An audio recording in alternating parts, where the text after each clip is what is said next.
જય શ્રી કૃષ્ણ. નમો બુદ્ધાય. ઉપસ્થિત તમામ ભક્તજનોને વૈશાખ પૂર્ણિમાની હાર્દિક શુભેચ્છાઓ. વર્ષ 2026ની આ પવિત્ર પૂનમ આપણા સૌના જીવનમાં શાંતિ અને સમૃદ્ધિ લાવે તેવી પ્રાર્થના.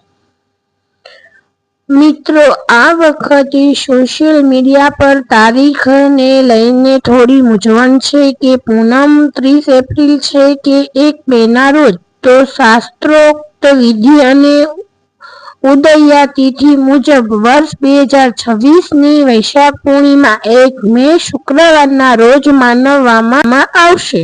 જો કે તિથિ 30 એપ્રિલની રાત્રે 9:12 થી શરૂ થઈ જાય છે, પણ સ્નાન, દાન અને પૂજા માટે શુક્રવારનો દિવસ સર્વોત્તમ રહેશે. પૂજા વિધિ અને મહત્વ. આ દિવસનો